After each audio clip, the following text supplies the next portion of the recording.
बच्चों, चलिए आज का हमारा प्रश्न है, निम्नलिखित आंकड़ों का समांतर माध्य की सहायता से माध्य विचलन ज्ञात कीजिए। हमने यहाँ से इनका माध्य विचलन ज्ञात करना है। संख्याएं हमें यहाँ से दी गई है 28, 12, 17, 35, 22, 18, 5 और 32। तो यहाँ से सबसे पहले हमें समांतर माध्य ज्ञात करना है, फिर उसकी सहायता से माध्य विचलन।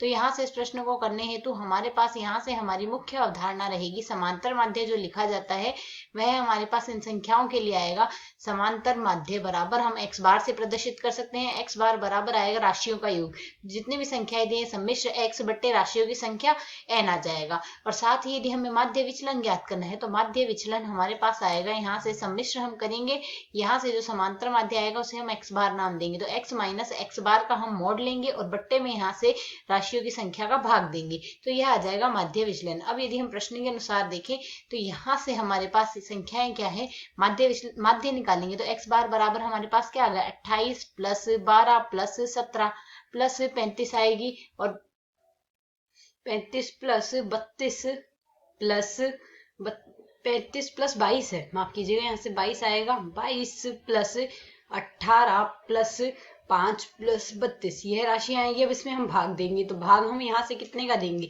यह n है, n हमें प्रदर्शित करता है राशियों की संख्या, अर्थात 1 2 3 4 5 6 7 8, कुल 8 राशियां हैं, तो हम 8 का भाग देंगे। इन सभी पदों को यदि जोड़े तो इनका योग आएगा 169। 169 बट्टे हम यहाँ से करेंगे 8, तो यदि हम यहाँ से इनमें 8 का भाग दें तो हमारे पास मान आएगा 21.125, अर्थात 21.13 के लगभग हम यहाँ से इसका मान रख देते हैं।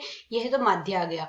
अब हमने यहाँ से माध्य विचलन निकालना है, तो ये माध्य विचलन आएगा यहाँ से। तो अब यहाँ से हम लिखेंगे माध्य विचलन, माध्य विचलन बराबर हमारे पास यहाँ से माध्य विचलन क्या आ जाएगा, सबसे पहले यहाँ से हम लिखेंगे 28 माइनस 21.13 आएगा, प्लस अब हम घटाएंगे यहाँ से, यह राशि हमें धनात्मक ही लेनी है, यदि यह ऋणात्मक, प्लस 12 माइनस 21.13 आएगा, इसी प्रकार प्लस स्मॉल 17 माइनस 21.13 आएगा, और 17 के बाद आएगा 35 प्लस मोड 35 माइनस 21.13 आएगा हमारे पास, प्लस 22 माइनस 21.13 आएगा, इसका भी हम यहाँ से मोड लेंगे, प्लस अगला पद आएगा यहाँ से 18 माइनस 21.13 आएगा हमारे पास, यहाँ से प्लस में 5 माइनस 21.13 आएगा, और प्लस में 32 माइनस 21.13 का मोड आएगा। अब इस पूरी राशि में हम यहाँ से भाग देंगे, यहाँ से हम भाग 8 का ही तो देंगे राशियों की संख्या, अर्थात यहाँ से कुल राशियां आ रही है हमारे पास 8, अर्थात इस पूरे पद में अभी हम यहाँ से भाग देंगे 8 का।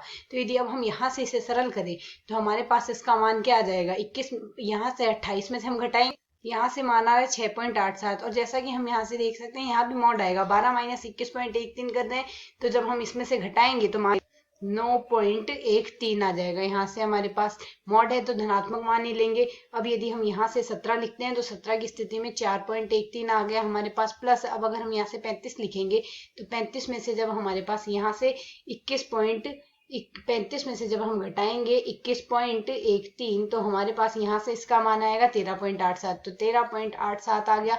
22 में से घटाने पर हमारे पास यहाँ से प्राप्त होगा 0.87, और 18 में से हम यदि यहाँ से घटाते हैं तो हमारे पास यहाँ से मान क्या आ जाएगा, 18 में से 21.13 घटाने पर मान आएगा माइनस का 3.13, जिसे मोड लगा के प्लस 3.13 लिखेंगे, प्लस अब यदि हम यहाँ से देखते हैं अगली राशि हमारे पास यहाँ से 5 है, तो 5 में से हमने घटाना है, तो जब हम 5 में से 21.13 घटाएंगे तो हमारे पास मान आएगा 16.13, धनात्मक लेंगे हम यहाँ से। इसी प्रकार 32 में से जब हम यहाँ से घटाएंगे 21.13 तो हमारे पास मान आ जाएगा 10.87। अब इस पूरे पद में हम यहाँ से भाग दे रहे हैं, यहाँ से हमने भाग देना है 8 का, तो इस पूरे पद में हम भाग देंगे 8 का। तो यदि अब हम इन सभी पदों को जोड़ ले तो मान आएगा, यहाँ से इन सभी पदों का योग आएगा 65, तो 65 बट्टे 8, 65 बट्टे 8 का मान हमें यहाँ से प्राप्त होगा 8.125, तो 8.13 के लगभग हम यहाँ से मान लिख देंगे। यह आ जाएगा हमारे पास यहाँ से माध्य विचलन जो हमें ज्ञात करना था। आशा है समझ आया। धन्यवाद।